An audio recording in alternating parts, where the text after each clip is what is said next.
Hello and welcome to Starbound's second channel. My name is Gabriel the Bibi Capaldi and I'll be your narrator today.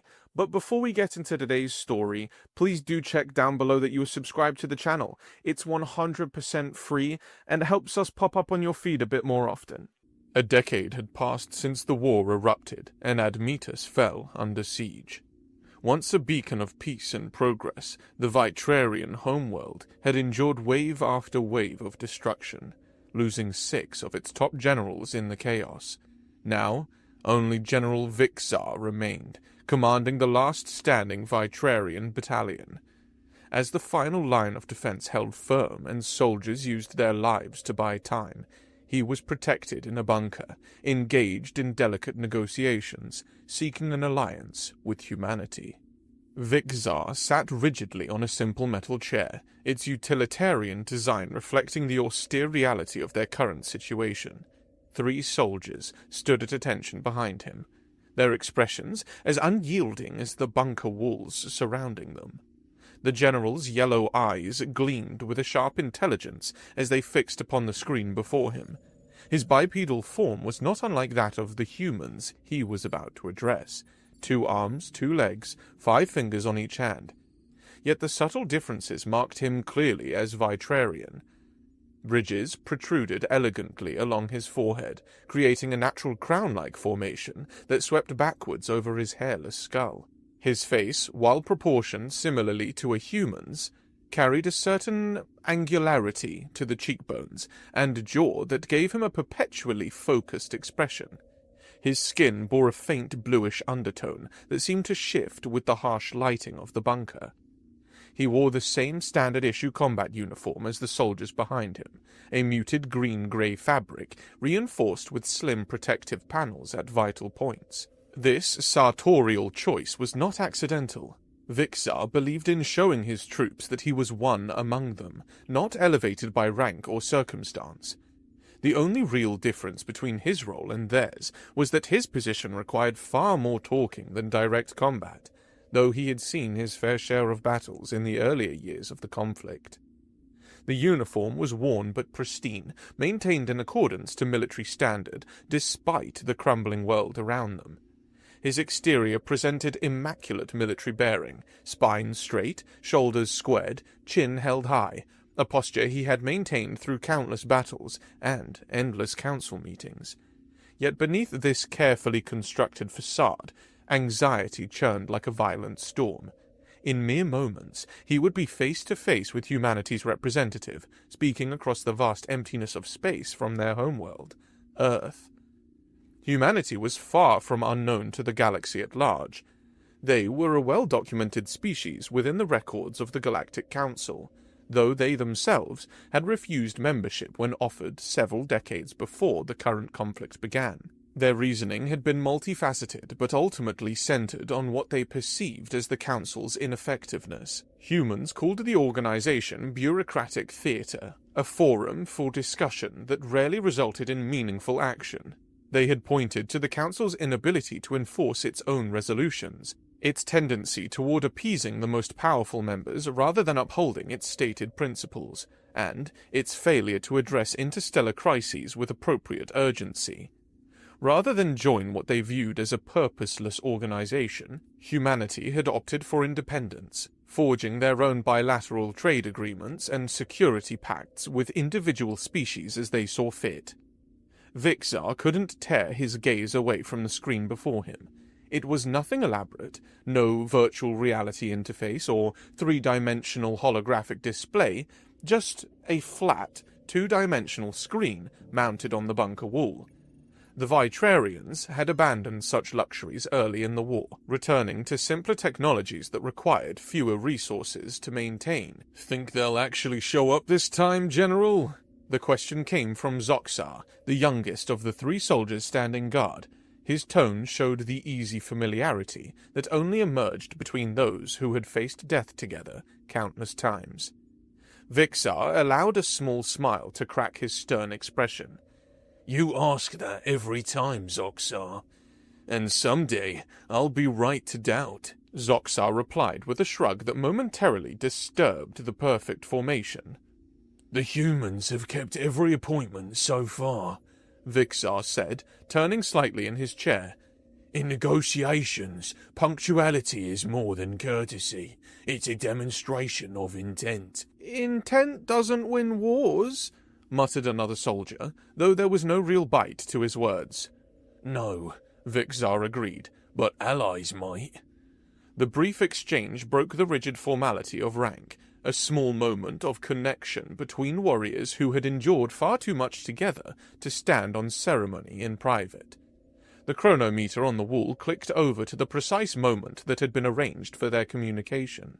Without hesitation, Vixar reached forward and initiated the connection. The timing was meticulous, not a moment too early or too late. The screen flickered, dissolving into static, then clarified to reveal a startlingly modern scene that contrasted sharply with the Spartan bunker. The human representative stood in what appeared to be an office near the top of a soaring tower, with broad windows behind him revealing a sprawling metropolis. The cityscape was busy. Countless small drones and compact spacecraft crisscrossed the air in orderly lanes, creating a three-dimensional traffic pattern of bewildering complexity. Vixar found himself momentarily distracted by the sheer busyness of it all, wondering how humans could possibly maintain their sanity amid such constant motion and noise. It was a reminder of how differently their species had developed, and how much Earth remained untouched by the devastation that had become daily reality on Admetus. The human was tall and slender, dressed in what Vixar recognized as formal diplomatic attire, a dark suit with subtle patterning, crisp white collar, and a slim strip of colored fabric hanging from his neck. Translucent lenses in thin frames sat perched before his eyes, occasionally reflecting the light from the window. His skin was a rich brown, his head covered with closely cropped black hair, unlike Vixar's smooth scalp. General Vixar, the human spoke, his voice clear despite traveling across countless light years. I am Victor Bernard, Special Envoy of Earth's Unified Defense Command. It is an honor to finally speak with you directly. The honor is mine, Ambassador Bernard, Vixar replied, inclining his head slightly. I represent the last free territories of Admetus and the Vitrarian people. Before we discuss the specifics of military assistance, Bernard said, adjusting his glasses, I have a few questions that I must present to my superiors and the coalition of nations that would be involved in this operation. Vixar felt a cold sensation crawl down his spine. Questions? Now, after months of preliminary communications and established agreements? His mind raced through possibilities, none of them reassuring. Perhaps the human leaders had developed second thoughts about the previously negotiated terms. Maybe they had changed their minds entirely about involving themselves in a conflict that, admittedly, had nothing to do with them. Or worst of all, perhaps they feared confronting the Gromark, which would be somewhat understandable given the apparent physical fragility of humans compared to the heavily armored invaders. Questions? Vixar finally said, working to keep his voice even. I was under the impression that the parameters of our agreement had been settled weeks ago. Ambassador Bernard smiled reassuringly, holding up a palm in a calming gesture Vixar recognized from his cultural briefings on human body language. It's nothing to be concerned about, General.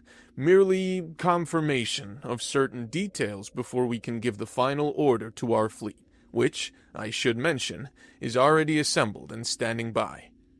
The knowledge that a human fleet was prepared and waiting loosened some of the tension in Vixar's shoulders. Perhaps this was simply the final bureaucratic hoop they needed to jump through. Humans were known to be thorough in their decision-making process. Very well, he said, folding his hands before him. Ask your questions, Ambassador. Thank you, General. Bernard adjusted his position, bringing a small device into view that he appeared to use for reference. First, I'd like to confirm our understanding of the cause of this conflict. Our intelligence indicates that it centers around a biological organism native to Admetus, a species you call the Joxar, which produces a compound, or rather, a drug, highly valued by the Gromark. Is this correct? Vixar nodded slowly. The Joxar is what you might call an insect, though the translation doesn't fully capture its biological classification. It's about the size of your hand, with 12 legs and an exoskeleton that shifts colour based on the surrounding temperature. He paused, wondering how much detail the human required. The drug, as you call it, is produced in a specialised organ within the Joxar's thorax. When consumed by Gromark, it enhances their physical strength, reduces pain sensitivity, heightened aggression, and accelerated reflexes. It transforms them into more effective warriors. Bernard made a note on his device. And it's my understanding that before the war, your people actively traded these insects with the Gromark. Is that accurate? The question sent a wave of discomfort through Vixar's body. He glanced briefly at the soldiers behind him, wondering how much his answer might affect their view of him. Most younger Vitrarians had been raised on propaganda that sometimes glossed over the commercial aspects of their relationship with the Gromark before hostilities began.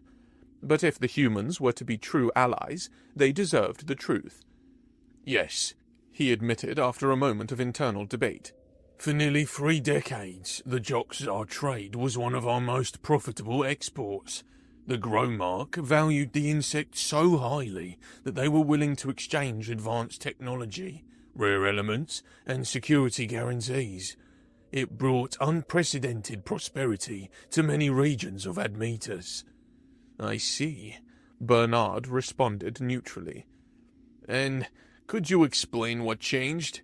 What caused the relationship to deteriorate into warfare? This question was easier to answer truthfully. Demand increased beyond what we could sell. The Gromark population was growing, and their military campaigns were expanding. They required more Joxar than ever before. We raised prices accordingly, which created tensions, but they continued to pay. There were 7 significant price increases over 2 decades, each one straining our diplomatic relations further. Vixar shifted in his chair, memories of those final desperate negotiations flooding back. Eventually, our ecological team discovered something alarming. The Joxar reproduction rate was falling. We were harvesting them faster than they could replenish naturally. Continued exploitation at those levels would have driven them to extinction within 15 years. So, you stopped exports? Bernard prompted. We had no choice. First, we implemented quotas. Then we announced a temporary moratorium on exports to allow wild populations to recover. We offered to collaborate on developing synthetic alternatives, but the Gromark wouldn't hear of it. They claimed we were weaponizing the Joxar against them, using their dependency as leverage. 6 days after we suspended exports, their first invasion fleet entered our system. Bernard nodded thoughtfully and asked another question. Did your scientists ever attempt to breed the Joxar in controlled environments, artificial reproduction to increase yield? The question struck Vixar as oddly specific, and a troubling thought suddenly occurred to him. He studied the human's face carefully. Ambassador Bernard, he said slowly, I must ask, is Earth's interest in our conflict related to the Joxar itself? Do humans also find its chemical properties appealing? The human's face broke into an unexpected smile, followed by a brief laugh that seemed genuinely amused. Nothing of the sort, General. I assure you that to human physiology, the compound you're describing would do less for performance enhancement than a strong cup of coffee. Besides, from the images I've seen, most humans would find the Joxar rather revolting in appearance. Vixar felt foolish for his suspicion, but Bernard continued before he could apologize. We simply want to ensure that humanity is not supporting the wrong side in this conflict. The trade benefits of our potential alliance are attractive, certainly, but no one at home would approve of military intervention without a thorough understanding of the situation. We need to know that our involvement is justified. Panic flared in Vixar's chest. The wrong side? Ambassador, the Gromark have systematically destroyed our cities, murdered civilians, and devastated entire ecosystems in their search for hidden Joxar populations. They've made it clear they won't stop until they control every aspect of Joxar production, or until they've eradicated us entirely. I understand, General, Bernard said, making another note. And to be direct, this information confirms what we needed to know.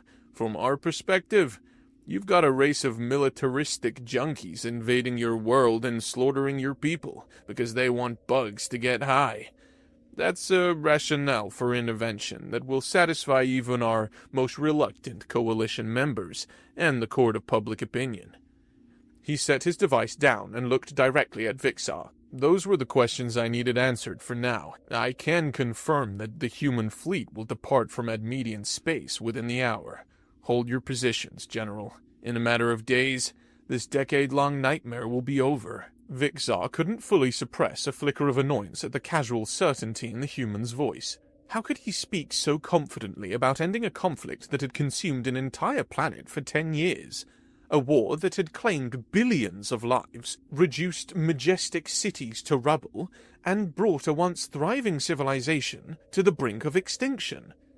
Ambassador, he said, keeping his tone respectful but firm, the Gromark command a battle fleet 3 times the size of what we possessed at our height. Their ground forces number in the millions, with armor and weapons specifically evolved for conquest.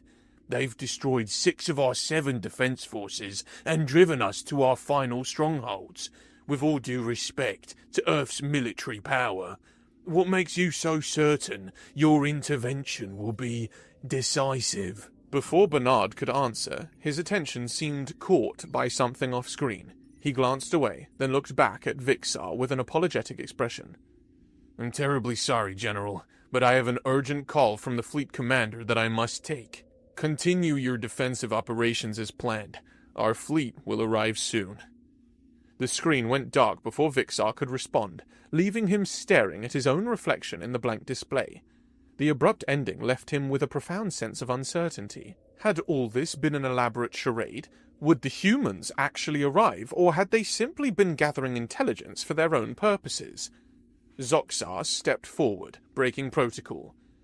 Do you think they'll come, sir? Really come? Vixar turned in his chair to face his soldiers, his expression grave. I don't know, he admitted quietly. We've placed our faith in allies we barely understand. Now, all we can do is continue fighting and hope they honor their word.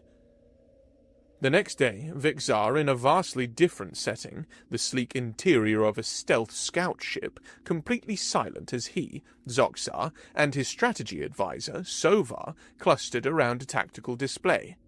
The flat screen showed the orbital situation above Admetus, a swirling dance of Gromark battleships, and the few remaining Vitrarian defensive platforms. They're repositioning again, Sovar observed, his slender finger tracing a pattern among the red markers representing enemy vessels. The concentration around the Western Hemisphere has increased by 30% in the last 6 hours. They're trying to isolate your location, General, Zoxar added, his voice tighter than usual. Our intelligence suggests they've made your elimination their priority. As the last commanding general, they believe that removing me will break the final organized resistance, Vixar finished for him. I'm aware of their reasoning. He studied the tactical display with narrowed eyes. I should be with the troops on the ground. This hiding serves no purpose. With respect, General, Sovar injected firmly, it serves every purpose. You're not just a military leader anymore. You're our only established diplomatic channel with potential allies. You're the only one who has directly communicated with the humans. If you fall, that communication falls with you. Vixar wanted to argue, but he knew Sovar was right. Still, the thought of remaining safe while his soldiers died to protect him was nearly unbearable. Do you truly believe the humans will come? Sovar asked, voicing the question that had hung unspoken between them since the previous day's communication. And if they do, will their assistance make any difference? The ambassador seemed confident, Vixar replied, choosing his words carefully. Perhaps too confident, Zoxar muttered. Humans are known for their bravado, Sovar said, but there's a difference between confidence and power.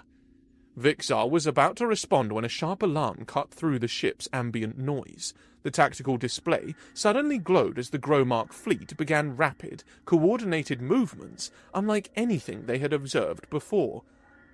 What's happening? Vixar demanded, leaning forward. The ship's sensor officer worked frantically at her station. Unknown, General! The entire Gromark force is shifting into defensive formations. Battleships are repositioning to create overlapping fields of fire aimed at high orbit and beyond. That makes no sense, Sovar whispered. There's nothing up there to defend against. Ground reports coming in, another officer called out. Gromark ground units are reorienting their heavy weapons skyward. Artillery, missiles, anti-aircraft, all pointing up. Something has spooked them, Vixar said slowly, a strange feeling building in his chest. Something we aren't seeing. Sensor check complete, General, the first officer reported. No unidentified vessels in system. No unusual energy signatures. No spatial distortions indicating FTL arrivals. We're missing something, Vixar insisted, a possibility forming in his mind that seemed simultaneously impossible and yet the only explanation. Something the Gromark sensors have detected that ours haven't. General, an unarmed communications officer shouted from across the bridge, his voice cracking with excitement. The viewport! Look at the viewport! Vixar shoved his way past Sovar and Zoxar, nearly running to the transparent panel that offered a view of the actual sky rather than sensor interpretations. What he saw made his breath catch in his throat. The daytime sky of Admetus was changing before his eyes. Points of light, hundreds of them, had appeared in the upper atmosphere, streaking downward like a metallic rain. They burned with the characteristic glow of atmospheric entry, but moved in a way that could only be artificial.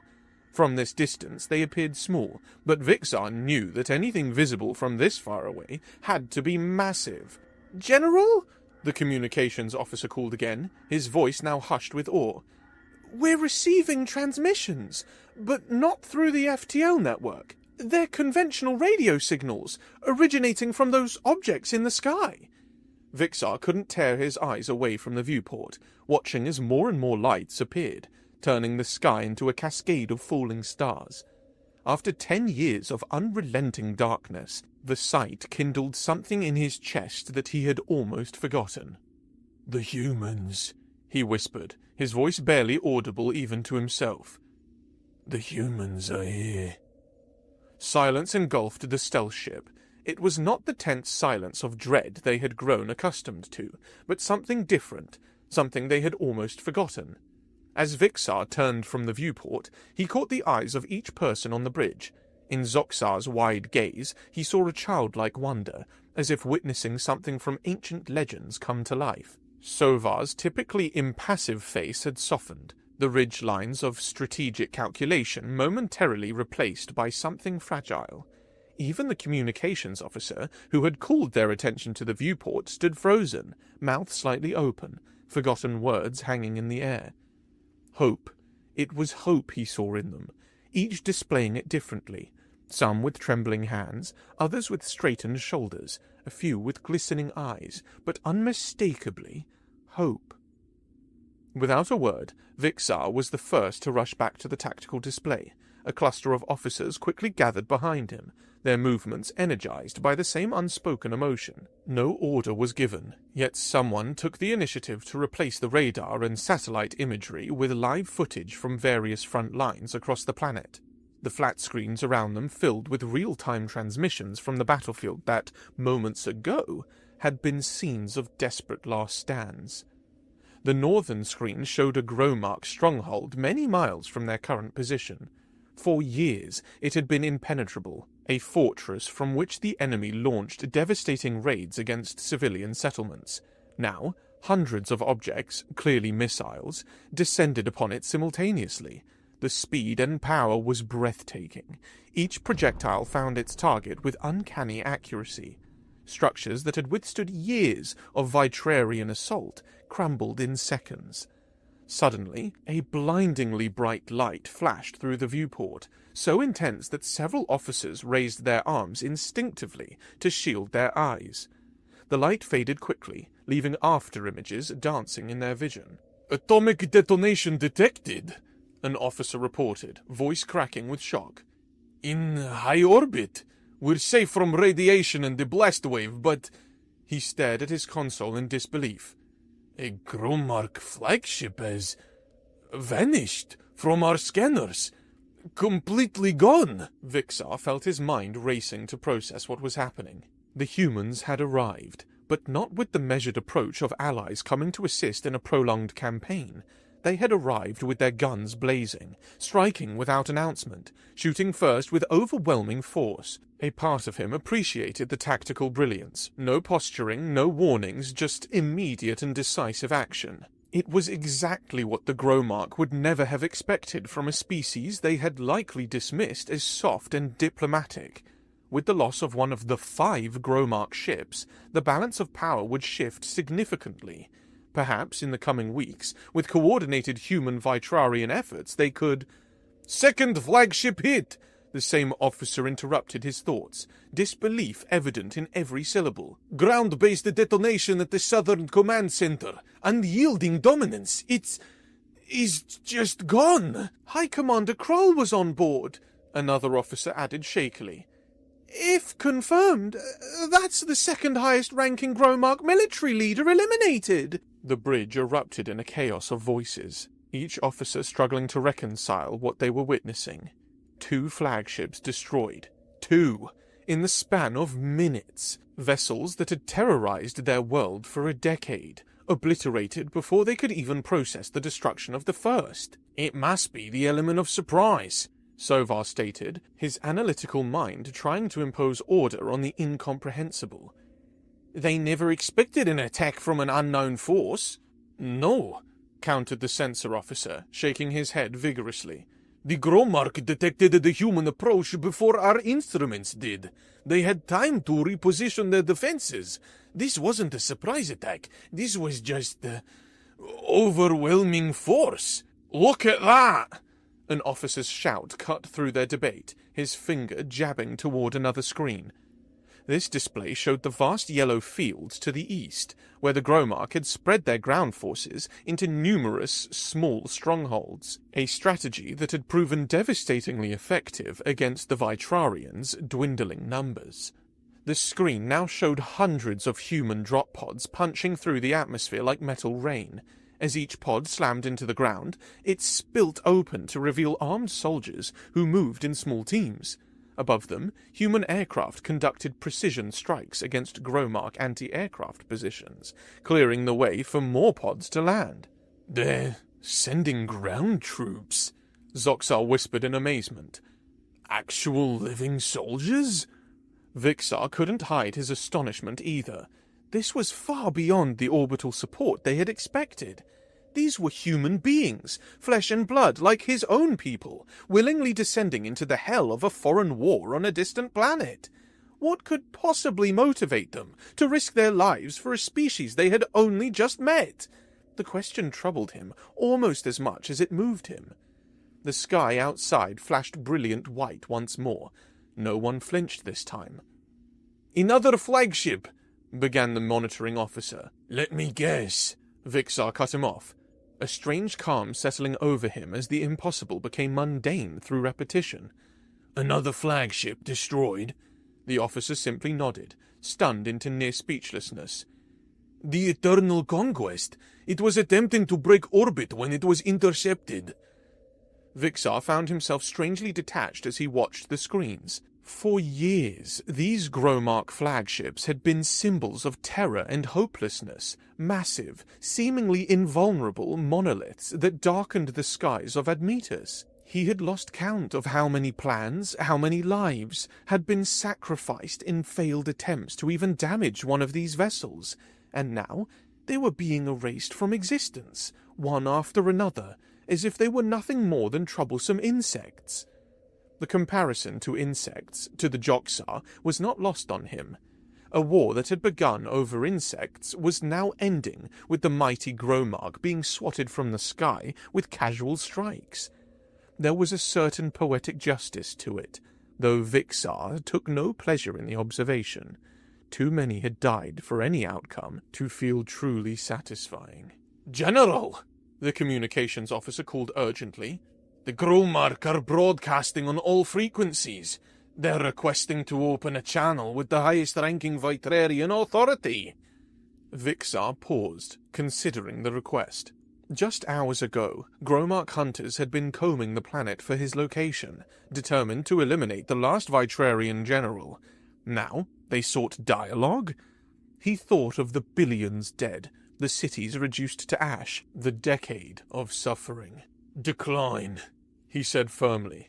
"Earlier, they were searching for me to eliminate the last of our leadership. They can speak to the humans and their weapons now." A wave of murmured agreement swept through the bridge. Even those officers still struggling to believe the rapid turn of events nodded their approval. Vixar lowered himself into a seat, suddenly aware of the exhaustion that a decade of constant vigilance had etched into his body. Perhaps the human ambassador had not been exaggerating after all. Perhaps this war, which had consumed a generation, would indeed end in weeks, or even days. "All Vitrarian forces are to maintain defensive positions," he ordered, his voice steady. "We will not risk our remaining soldiers in the crossfire. The humans appear to have the situation well in hand." The minutes stretched into hours as they watched in silence. The tactical computers continuously updated their projections of how long the conflict would last. 3 days became 2, 2 days became 1. The mood on the bridge shifted from cautious optimism to stunned disbelief as the fourth Gromark ship erupted in nuclear fire. Without their leadership structure, the remaining Gromark forces fell into disarray. Some units fought to the last soldier, while others began a chaotic retreat toward their remaining ships. The coordinated invasion that had nearly conquered an entire world was collapsing before their eyes. "Final flagship attempting emergency FTL jump," reported the sensor officer, voice hollow with disbelief. They watched as a brilliant flash marked the destruction of the last flagship, the last command vessel of the once mighty Gromark invasion fleet. With its destruction, the remaining Gromark forces on the ground began surrendering en masse, or fleeing to whatever transport ships remained functional. The war that had raged for a decade was over. Not in years, not in months, not even in days. In hours. 3 days later, Vixar sat alone in the same bunker where he had first spoken with Ambassador Bernard.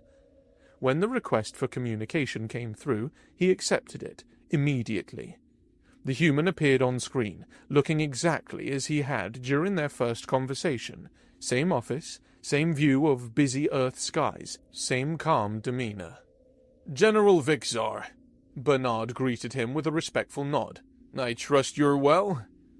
"Better than I've been in many years, Ambassador," Vixar replied truthfully, "though still processing the events of recent days." Bernard smiled slightly. "Understandable.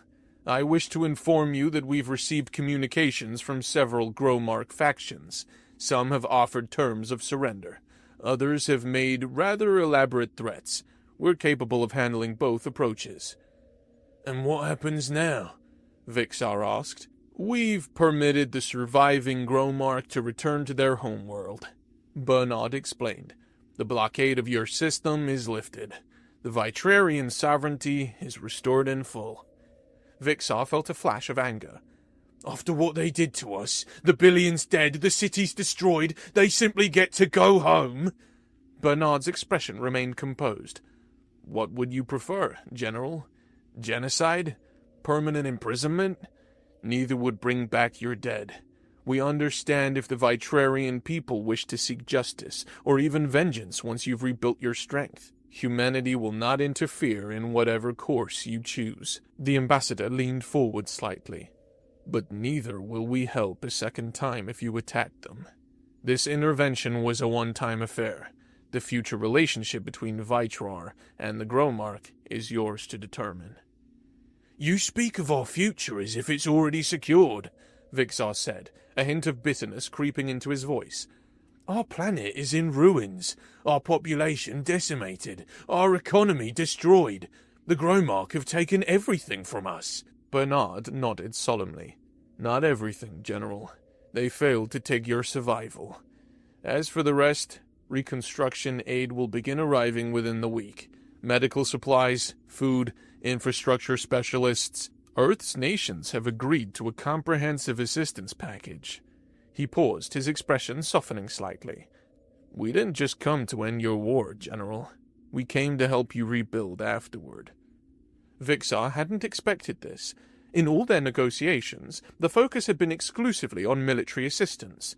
The thought of humanitarian aid had seemed secondary, almost an afterthought to be addressed once survival was assured. "Why?" he asked simply. "Why invest so much in a species you barely know?" "Because we've been where you are," Bernard replied. "In our history, we've known what it means to rebuild from devastation, and we've learned that the aftermath of war can be as dangerous as the war itself." Vixar nodded slowly. The hate he felt for the Gromark had not diminished, but perhaps it could be set aside, at least until his people had recovered enough strength to settle scores on their own terms. "You have our eternal gratitude, Ambassador," he said finally, "though I must admit, when you said the war would end quickly once humans entered the conflict, I was skeptical." Bernard's expression softened into something almost like amusement. "We're a curious species, General, for all our flaws, and we have many. When humans commit to an action, we rarely do so halfway." "So I've witnessed," Vixar replied. "A decade of war ended in hours. It seems impossible." The ambassador's smile faded slightly. "Not impossible, General. Just human." As the communication ended, Vixar sat in silence, contemplating a future he had almost stopped believing could exist. Peace, reconstruction, perhaps someday a reckoning. But for now, the simple miracle of tomorrow without the shadow of extinction hanging over his people. All because humanity had entered the war and ended it in hours.